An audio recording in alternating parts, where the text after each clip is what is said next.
Olá! Continuando então com o nosso estudo de circuitos magnéticos, agora nós vamos ver um exemplo típico de dispositivo magnético com um formato chamado núcleo magnético E.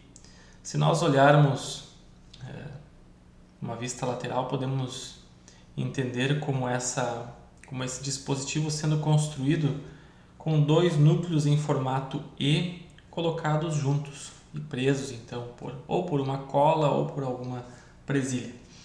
Então a ideia da utilização desse tipo de estrutura para construir indutores ou transformadores tem a ver com a questão magnética, lógico, mas também com a questão estrutural e o espaço que isso ocupa. Então, se pensarmos numa bobina que ocupa toda essa área de janela, se tivéssemos uma bobina, por exemplo, em um núcleo magnético do formato CI, a bobina ocupando toda essa área de janela, ela também ocuparia toda essa área aqui. Então, por que não estender o núcleo magnético e com isso tirar vantagem também disso? Né? Essa então é a principal função, né, do núcleo magnético em formato E, proporcionar uma estrutura adequada e também criar características magnéticas vantajosas. Vamos começar com o caso sem entreferro. Uma característica importante desse tipo de núcleo magnético é o seguinte: se vocês olharem aqui, eu já deixei de maneira proposital essa figura com a largura desse ramo central igual ao dobro da largura do ramo lateral. Por que isso? Justamente para evitar saturação magnética nessa região central. Porque nós vamos ver em breve que essa região interna aqui, por passar o dobro do fluxo magnético do que passa nas laterais, precisa ter o dobro da área para que seja mantida a densidade de fluxo magnético. E uma coisa que muda também nessa análise é o formato do circuito magnético. Então, dada essa forma de núcleo E, de que maneira nós vamos construir o nosso circuito magnético e como nós podemos obter o valor de indutância ou inicialmente das relutâncias. Esse tipo de dispositivo tem a força magnetomotriz, a sua bobina colocada no ramo central. Então é isso que nós vamos fazer. Vamos colocar a nossa fonte de força magnetomotriz aqui no centro. E o que acontece? Tem um caminho magnético aqui nessa região central entre esses dois pontos e tem outros dois caminhos magnéticos aqui nas laterais. Então, de que forma nós vamos representar isso? O caminho magnético do ramo central tem uma determinada relutância, que eu vou chamar de R1. E nos ramos laterais, as relutâncias dos caminhos são R2 e R3. Então, a principal característica desse tipo de circuito magnético é a seguinte: havendo um fluxo magnético passando aqui na região interna, um fluxo 1, da mesma forma que a corrente é dividida em um circuito elétrico, o fluxo magnético é dividido no circuito magnético. Então, o fluxo 2, o fluxo 1 é igual ao fluxo 2 mais o fluxo 3.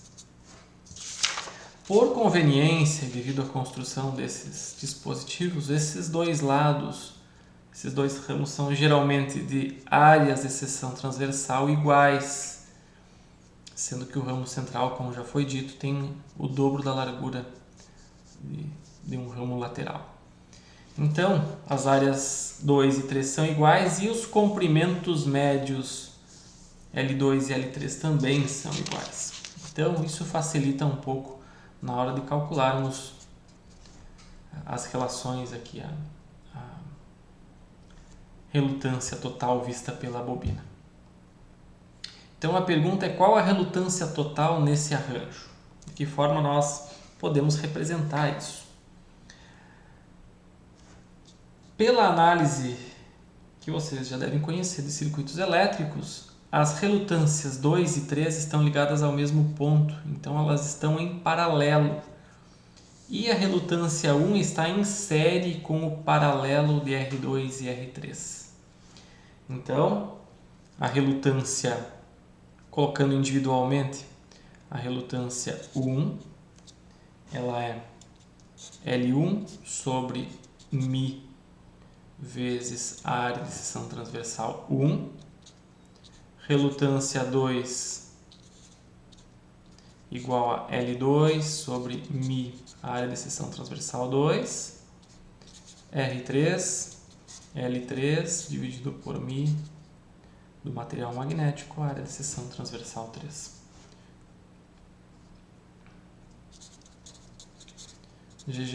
Bom, geralmente R2 igual a R3,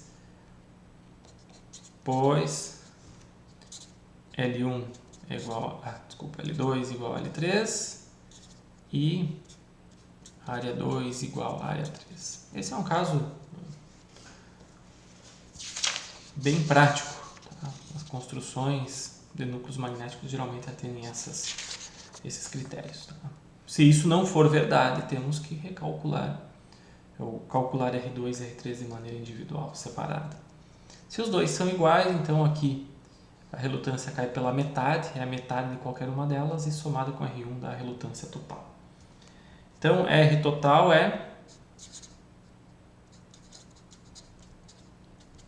R1 mais o paralelo de R2 com R3.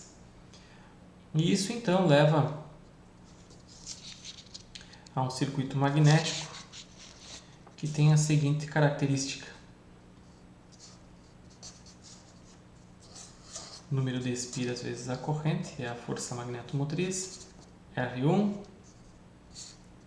e aqui então paralelo de R2 com R3. Então o fluxo 1 passa pelo paralelo dessas duas relutâncias. Isso então vai levar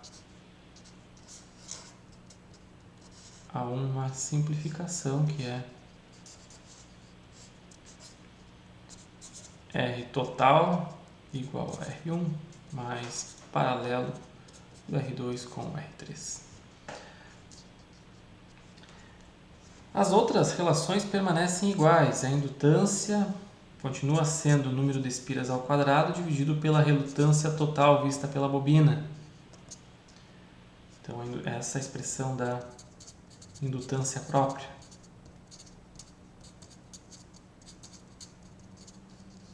Então, se essa é a expressão da indutância própria, as relações número de espiras vezes a corrente é igual a relutância total vezes o fluxo magnético. Nesse caso, o fluxo 1, porque o fluxo 1, que é depois dividido entre fluxo 2 e fluxo 3. Além disso, continuam valendo as outras expressões que vocês já conhecem. H escalar L será sempre número de espiras vezes a corrente, dado que então se tem aqui um equivalente. Né? Tem que ter cuidado porque aqui sempre temos que pensar numa equivalência. Em cada região nós temos diferentes valores de queda de, no caso, ampere por metro, né? Intensidade de campo magnético.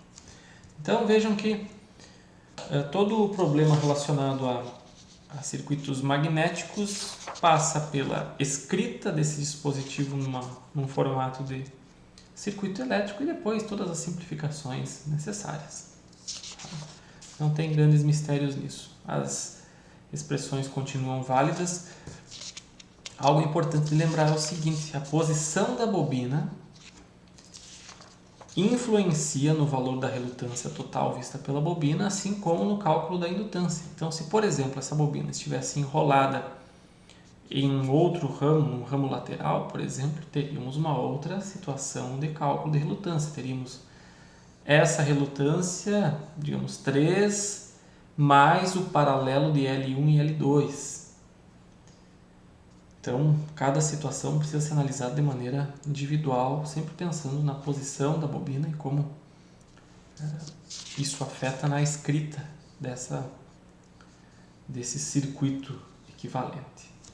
A seguir vamos a um exemplo numérico para entender como isso ocorre, comparando com os exemplos numéricos vistos anteriormente para circuitos com dimensões relativamente semelhantes, né, com formatos parecidos e cujo cálculo dá um significado bem interessante com relação aos valores de relutância e indutância que se consegue obter com a simples adição de um trecho magnético nesse lado. Então, vamos ao nosso exemplo numérico de cálculo de relutâncias e indutâncias, agora havendo divisão do fluxo, o fluxo que então se divide nesse dispositivo.